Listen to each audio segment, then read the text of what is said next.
Hello, and thanks for joining us once again on Core Ideas, the podcast where we delve into all things related to lake sediments. My name is Adam Jeziorsky, and as always, I am joined by my good friend, Josh Steampun. How are you today, Adam? I'm doing pretty good.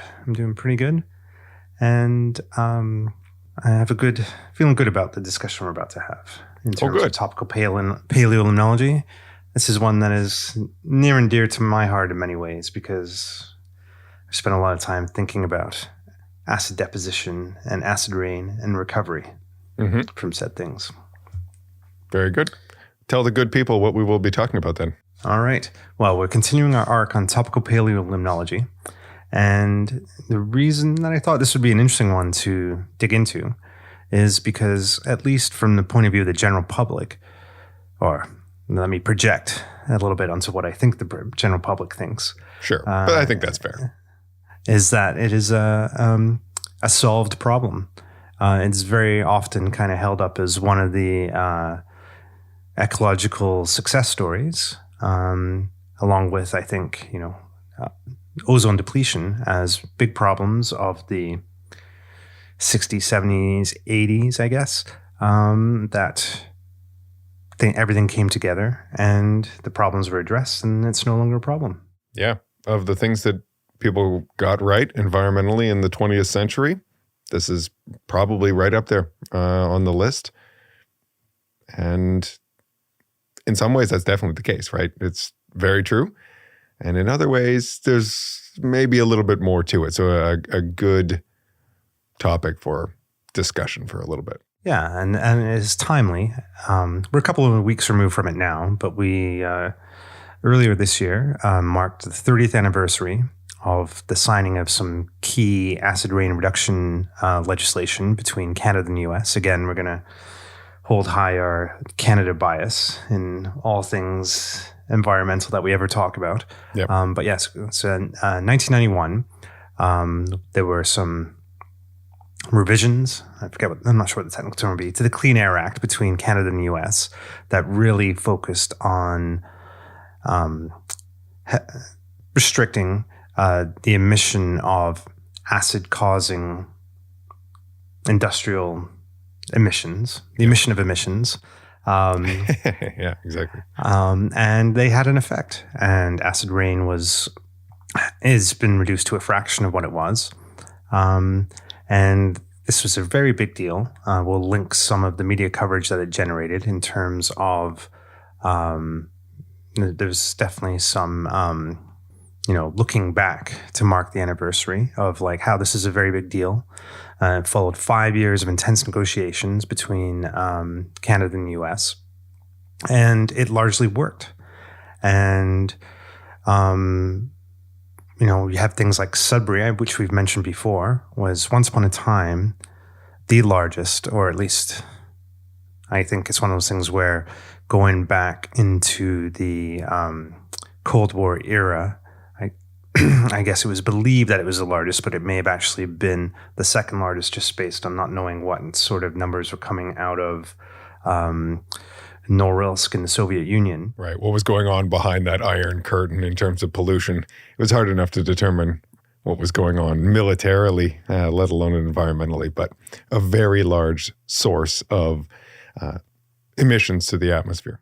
Yeah. And it was iconic for it. We've mentioned before that the Sudbury area, like my parents were aware of it growing up in England, that it was where the astronauts prepared for the moon landing. And I think we actually mentioned on the podcast before. I think twice. Because of geological formations, not necessarily because of like the devegetating of the area due to the intense acid deposition. Did we talk about this last episode? I think so. We're talking about mining, yeah. Maybe that's probably what prompted. It was probably in response to because that would have been closer to the time of the anniversary, I guess. But going back to it being a good news story, is that emissions from Sudbury in relation to the nickel mining and smelting that goes on there have been reduced by more than 90% from their peak values, which occurred in the 1960s. And I remember when I started my master's, and this is getting close to 20 years ago now,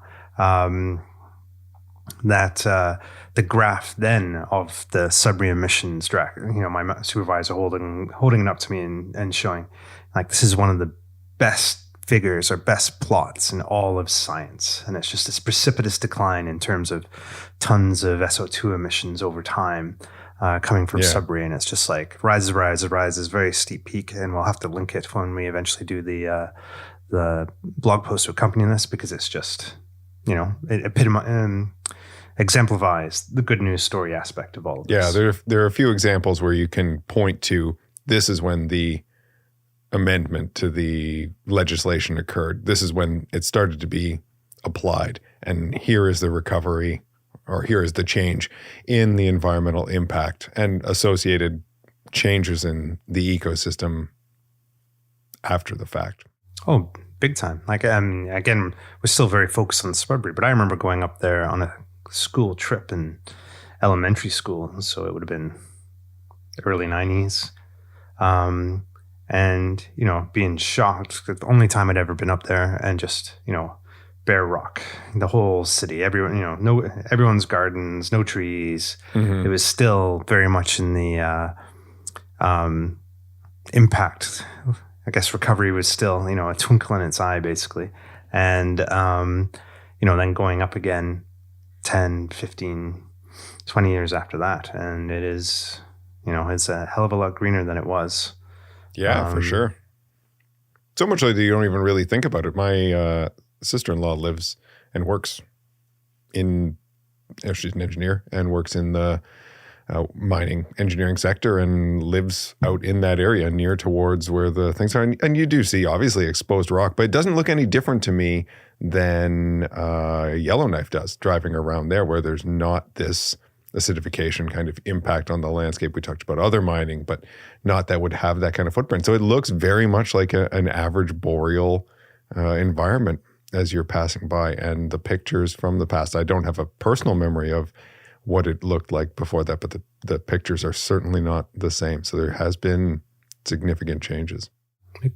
Yeah, and I think another kind of cool thing that I became aware of while reading the media coverage of the 30th anniversary is that the Superstack, which is an iconic part of the Sudbury skyline, which I'm not sure exactly what year it went up without looking it up, but it was epitomizes the whole mindset of the solution to pollution is dilution. Yep. Where its entire purpose was to spread the emissions over a greater area to reduce the localized impact.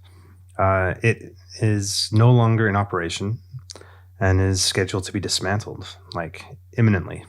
Yeah, and it was built in 1970 or 1972, something in that range. It was something like that. Finished. There's a period of time up until the CN Tower was built. There's a brief period of time where it was the tallest freestanding structure in the world. Wow. And so up until 76. So from whenever it was built until I think the CN Tower was built in 76. Mm-hmm. Yeah. So an absolutely massive structure with the entire reason for its existence to put this material as high up into the atmosphere, into the sky as it could be, to send those emissions as far away from the local environment as you could. And now, decommissioned, or if not currently, then will be decommissioned. And no, it is. It's not. It's whatever job it was. The job it was doing is no longer being done, and there's smaller stacks doing the fraction of the work that is necessary, and it is scheduled to come down. And probably would have had it not been for COVID, and although things that have been delayed since then. So what a particular picture of that change. Yeah.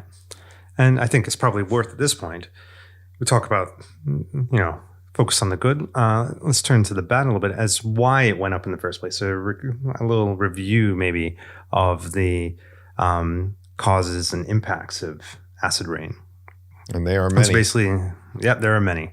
So in terms of the sources, like it was first identified in, I'm going to forget when, the earliest, like when the term was coined, but in like the 1800s. And we've discussed this before in terms of the Industrial Revolution in England and it having various impacts, but on all kinds of things. I think we talked about the evolution of the moths and phenotypes and stuff before. But basically you have sulfur dioxide and nitrous oxide emissions basically going up into the atmosphere from various industrial processes, and then raining back onto the landscape with precipitation, rain, and snow. And that's where what is referred to by acid rain. And there are the direct impacts of lowering the pH itself, as the soils and streams and lakes all become more acidic, which has impacts, ecological impacts, as a variety of organisms are not able to handle that. Lowering the pH increases the mobilization of metals from soils. So then you run into, particularly, this is a big deal for aluminum. So you run into issues of metal toxicity in the surface waters. As you go up into, looking up food webs, you run into things like the iconic photos from Lake 223 in the experimental lakes area, where they were looking at lake trout in an experimentally acidified lake, where they reduced the pH from 6.8 to about 5 over several years. And you basically had the lake trout were able to withstand the pH changes, but their prey was not. And so basically you had the fish all starving and just struggling to get by within a couple of years. And, just like the picture of like the before and after shots of the condition of the fish is just heartbreaking. Yeah. And then just adding to the historical part of it, and that being such an iconic photo, and the work around ELA being so iconic, Dave Schindler having passed away just a couple of weeks ago now.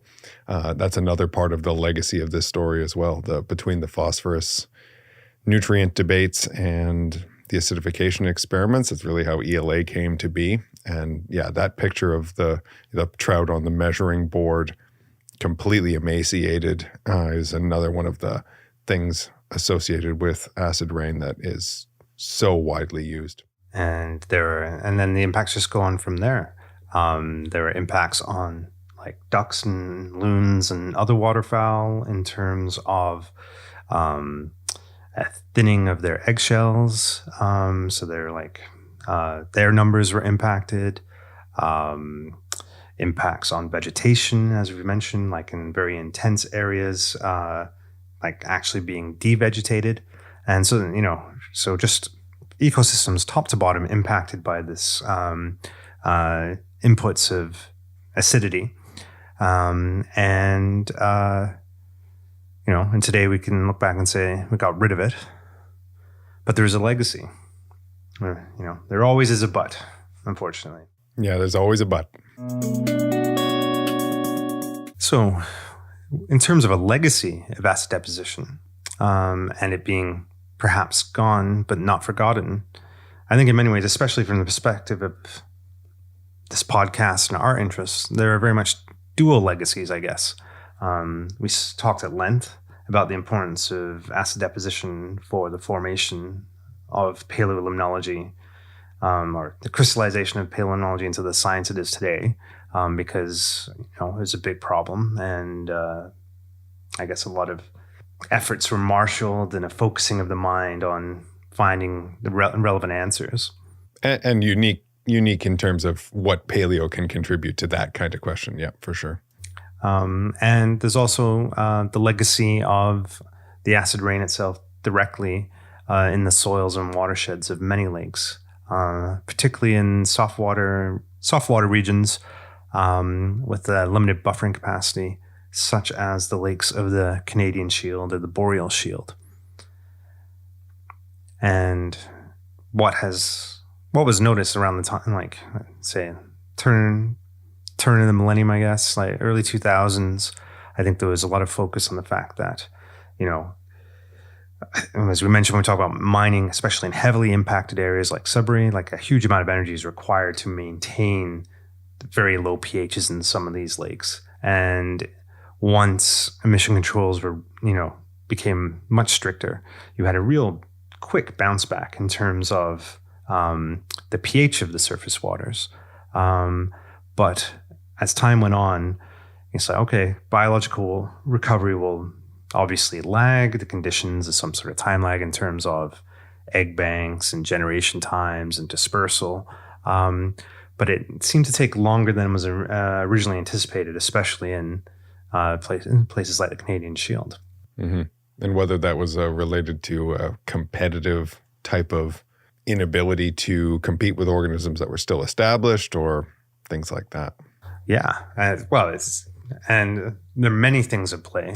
And this is where my graduate research was really focused on, was looking at one aspect of like a proposed mechanism for, at least in some lakes, why the biological recovery just wasn't happening. And that was looking into the fact that calcium, even though the pH had recovered, calcium concentrations were much lower than they had been. And the findings of this work was that, yes, calcium decline has definitely played a role, or is playing a role, in terms of the recovery that has been able to happen.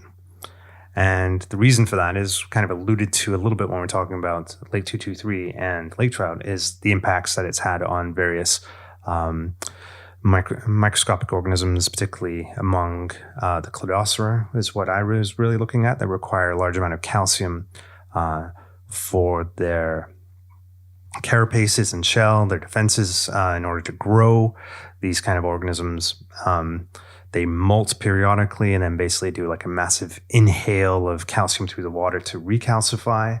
And at a certain point, there just isn't enough calcium there to do what they want to do. And then this has impacts on their ability to propagate themselves. And so you'd have situations where lakes were falling to calcium concentrations close to theoretical threshold values, below theoretical threshold values for some key aquatic invertebrates like Daphnia. Is this the first time we've talked about calcium decline on the podcast, other than maybe your introduction to in episode 1 of what it is you did as a research? And I think so. I think we may have alluded to it once or twice, but not spoken about it directly. Interesting, because it is one of those really, I think, great examples, but also becoming in paleo. It's you said you started 20 years ago with your master's almost, so it's been used as an example long enough. It's in textbooks, especially ones that have come out of John Small's great writing lineage. So it is really a good example of the legacy impact of environmental degradation after that initial stressor has been relieved and solved, as we've been talking about in this. I think is I don't know of a better one, at least in my mind. Yeah, no, it's definitely so yeah, began my master's, so to my PhD. So yeah, I began my PhD about 15 years ago. So yeah, so it's been a while on people's radars, and it is definitely I guess it's one of those things. It's complicated, as all of these things are. Yeah. And, because there are multiple mechanisms, or I guess not even mechanisms in terms of the calcium decline. There's a couple of different angles that the story can come at. Is one, calcium concentrations are falling. And if you go to places like the Dorset Environmental Science Center, that has a direct monitoring record of a series of shield lakes that I think we've talked about before, the A lakes, that goes back to, depending on the lake, the mid to late 1970s. So now they're pushing on 50 years? No. 40 years. Coming up on 50 years. They're past their 40-year anniversary. And you see a steep decline over time in calcium concentration, because they would have been, so the late 70s, the records began, I guess, not too long after peak acidification, basically. and a steady decline in some of the lakes. And so there are two general ideas at play. One is that the calcium is lower in part just because of this decline of sulfate concentrations, and you just have this the sulfate competes for binding sites in the soil. So that as the soil became more acid, it releases calcium from the soil. And so calcium was elevated during the early parts of the record, and this decline is part of the recovery, which is probably quite valid in some ways. The idea of like there may have been a calcium pulse that accompanied acid deposition. But then at the same time, there's also the idea that that base cation pool in the watershed soils is only being replenished on a soil formation timescale. So we're talking centuries to millennia for the calcium itself to be weathered from the underlying bedrock and incorporated in the soils. I'm not a biogeochemist. I'm not going to be able to explain this very well. But basically the calcium replenishment that was washed out is going to take a lot longer than just a couple decades to replace. And because the pools in soft water regions were relatively small, any kind of calcium pulse would have depleted it to the point that there's not room for a bounce back in calcium. Or the calcium concentrations are now lower than they were historically, basically because the pool has been depleted. Right. Yeah, because there's not calcium raining down on the planet like other elements. It is a geologically... Actually, there was. And in the early days of... this is... again, it's effing complicated. Is kind of a tagline through all of this, because you would have had calcium, I guess, pollution, industrial emissions, but they would be largely bound up in particulates. And so... From what, though? I'm not sure. Off the top of my head. I'm trying to think of just geologically, where would you get calcium falling? Like, is it lime or... Yeah, I'm trying to think of... anyway, interesting. I didn't know that. And like sort of, I guess it'd be falling in like a dust kind of. Yeah, I guess so. Yeah. Sense. But I think in the early days of like emission controls, I guess controlling of particulates leaving the stacks is a much simpler problem than the scrubbers that removed the sulfates from the stacks, right?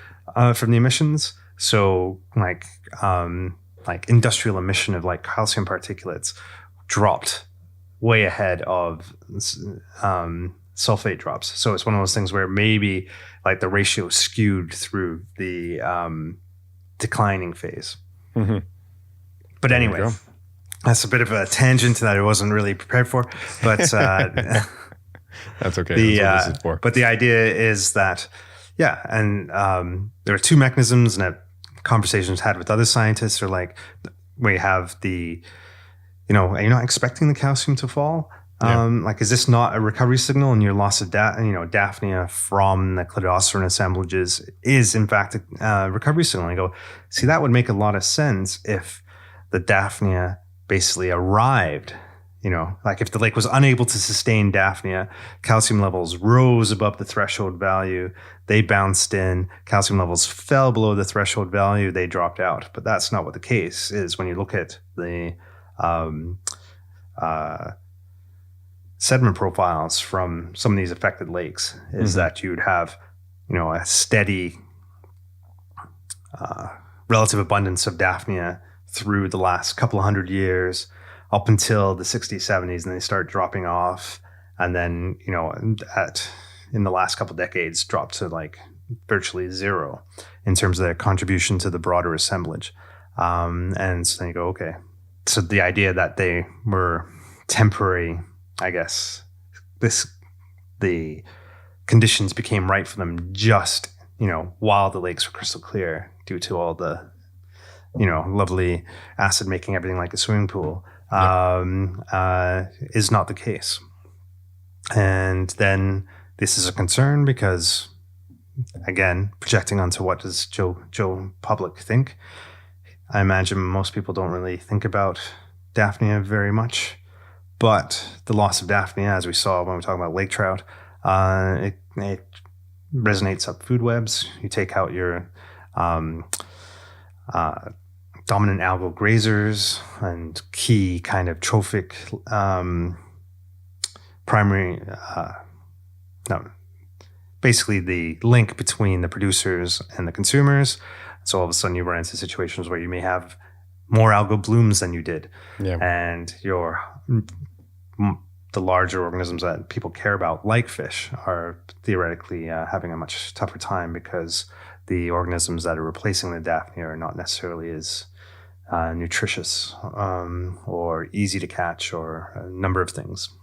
Yeah, a key linkage in the food web that translates to something that people do really not just care about, but see. It's often about what you can visualize, and emaciated trout, or trout just not reproducing, or whatever the biological effect ends up being, are definitely things to catch people's attention, and still a part of the story long after the pH has recovered.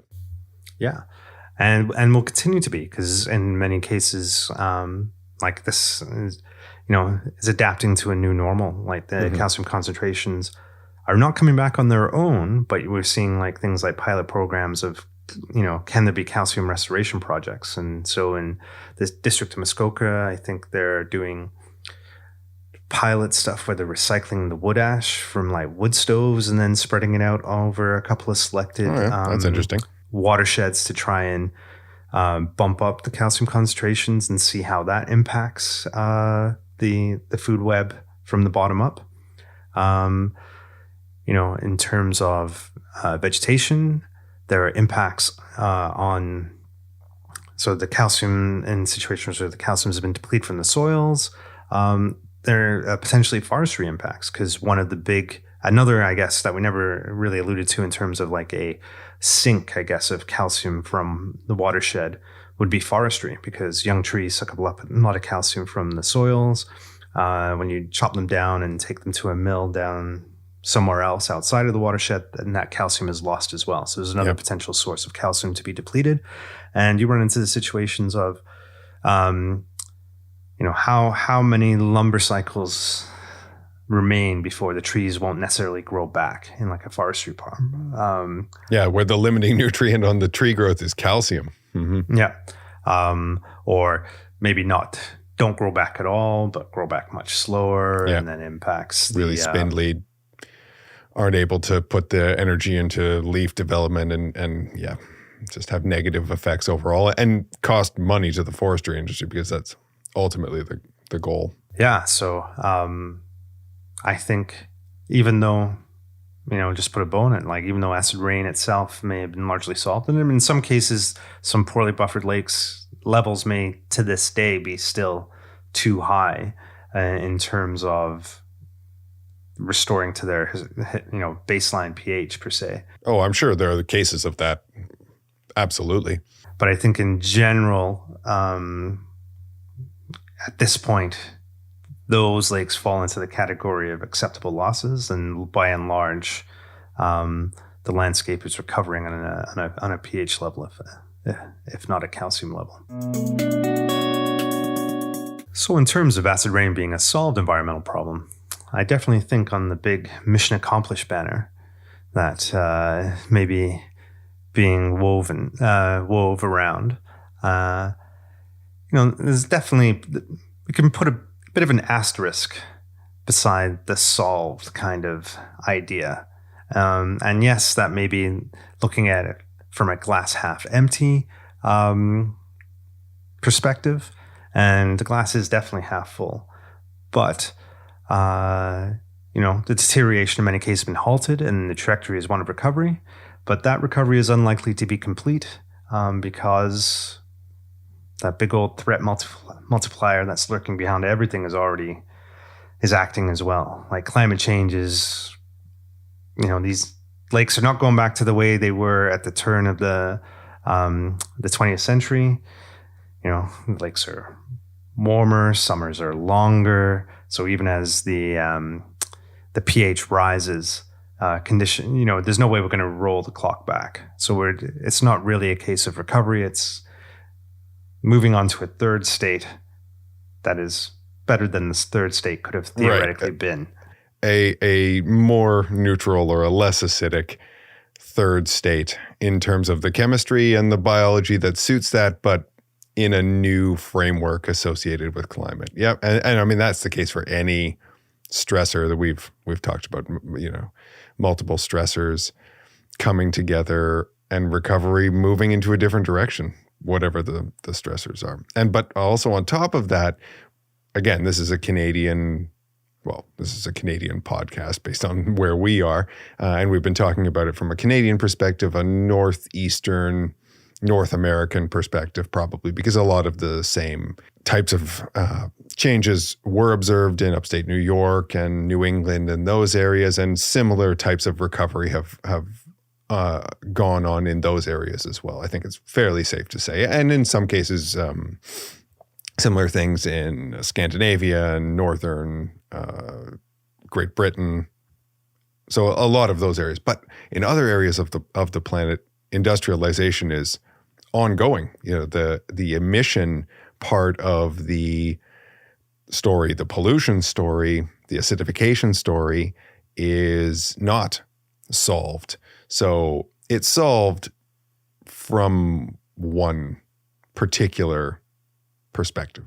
Yeah, and I think especially when, you know, we're talking about in relation to a global problem like climate change, acid rain is very much a regional issue. Mm-hmm. So the emissions can only travel so far. It's like, you know, the emissions from Sudbury are not going to acidify lakes in Siberia, let's say. Like there's a geographic range, yeah, to what the and so the problem is regional, and that also means the solutions are regional as well. And so when you switch it to a more global view, there are definitely regions of the world where the problem is ongoing or ramping up. And I think, you know, going back, I'm not sure what year that paper's on, but looking at the industrialization of China, for example, in terms of acid causing emissions, that's been ramping up for the last couple decades there. And it is becoming an increasing problem. I think they were sitting from a better baseline per se than the shield. Like we're not, the regions that were potentially being impacted were not necessarily as sensitive to acid deposition, just in relation to local geology, winds, you know, things like winds, the buffering capacity deserts, of and the mobilization. water. Yes. But it is becoming a growing concern. And interestingly, I guess, just to jump in, their increase in industrialization is almost at the exact same time, like in the 70s, that the decrease was occurring in North America. So it's like a shift between the locations in terms of the industrial development and potential for acidification. So just as you solve one, time to move on to another. Yeah, but at the same time, like the potential solutions have also, or you know, have already been that's there. true so too. Yeah. When it does cross the boundary into like this is absolutely affecting ecosystem health, and when it crosses over into human health, and concerns rise below some sort of threshold level, it can be curbed probably much quicker than it even was here. It's like when the will. Not the will, I guess, when properly motivated, I guess.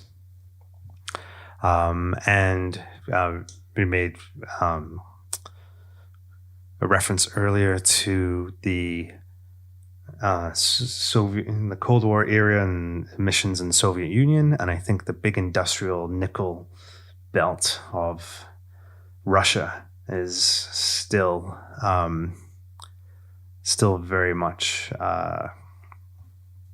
pumping away. Yeah. And some recent pictures just in the last 4 or 5 years of like the river running blood red with what was that, iron? I forget what was really driving it. Yeah, probably. I don't know off the top of my head. But it's like one of the craziest images you can imagine of. It's like it looks like it's not even like food coloring because it's opaque, like it's a particulate, as opposed to, or it's like a dissolved material that makes it cloudy and bright iron red, flowing at the scale of a like full stream channel. Unbelievable. Yeah. And it's one of those things where I kind of thought it was like a historical artifact of like the rivers potentially being, when we hear of like the rivers catching on fire due to industrial release of chemicals and whatnot, and then you see this like bright red river running through the landscape. It's like, that does not look right. I thought I thought that was in the past, but no, it is not. Not everywhere. No. But I guess flipping it all back to that glass half full kind of point of view is that the problem has been solved on a regional level, and there are definitely many parallels between acid deposition and climate change. And I think you often will encounter sort of like the idea of, could acid rain be the template for global climate change? It's just the difficulties of jumping from a regional problem to a global problem. But the process of the questions are very similar. It's like, yeah. Well, John talked a little bit about that and his experience with that. And it's exactly right. I mean, the concern is the scale and the regionality or lack thereof from a climate perspective. But otherwise, from a scientific perspective, you need to identify some sort of mechanism. You need to support that with evidence from all different metrics. And there's even more of them for climate than there are for acidification. And you need to convince the powers that be that it needs to be legislated and at a global scale. I guess we're starting to think of it from a non-binding treaty sort of perspective, but that needs to then translate to the local countries and putting in regional legislation to account for solving the problem. But yeah, and so a binational agreement between the U.S. and Canada was instrumental to increasing or improving the acid conditions of lakes in our region of the world. And, I don't know if when you're dealing with climate change, you're beyond binational agreements, even maybe at the U.S.-China level, although that would be the big ones. But, be something. If you build it, they will come, I guess. And there'll be a need for leadership. And I guess, the cynic in me, and just going through the pandemic year of 2020, has just shown how difficult it can be to convince people to do something that will not result in their death. It can be really challenging at times. And that can be disheartening for sure, to think about what is a fairly straightforward solution and really not that inconvenient of one if you think about it, that has demonstrable, or even if you can't demonstrate them, at least theoretical significant benefits, and to translate that. But on the other hand, there's also an incredible amount of people who are deeply passionate about solving these problems for themselves, for future generations. And as the ranks of those people grow and grow and grow, the will of the political entities is going to have to pay attention at some point. When it becomes a majority that care, then that's when you can see some movement on that. And having good leadership is obviously a huge part of that. There's some interesting articles from the acid rain legacy celebration, I guess, for lack of a better word, talking about that and how Prime Minister in Canada, Mulroney at the time, was very serious about it and may have met some resistance from his American counterpart, which we've talked about a little bit already. Yeah. What have future generations ever done for me? Yeah, exactly. So, it's easy to be pessimistic, but also The main takeaway story is that it was a good news story. Yeah. And then the parallels with the pandemic and people, it may in some ways be eye-opening just how detrimental the year plus of this has been, and then to think that the impacts from climate change could be longer lasting, more significant. Maybe that's enough to kick people into gear, the fear as opposed to the benefit part. Who knows? Time will tell. But there are lessons to be learned from all environmental successes, whether it's the ozone hole, whether it's banning pesticides in use, or acid rain. Yeah. Now, crises focus the mind and, lead to, solutions being found. Where there's a will, there's a way, I guess. Exactly. And that's exactly it. Once again, thanks for listening to Core Ideas, the podcast dedicated to all things paleolimnology. If you'd like to reach out to us with a question or a comment or informing us about QAnon, please send us an email to coreideaspodcast@gmail.com. Or contact us through Twitter @CoreIdeasPaleo. All of our past episodes and their corresponding show notes / blog posts can be found at our website, coreideas.ajeziorsky.ca. If you're so inclined, you can give us a rating, or you can subscribe on Apple Podcasts, Google Play, Spotify, wherever you get your podcasts. We would absolutely love those 5-star ratings, but to be honest, we really don't care all that much. We just do this for fun. And that's it for now. So join us again next time as we continue to explore paleolimnology in the knowledge economy era, sticking to our ethos of pure knowledge without the economy.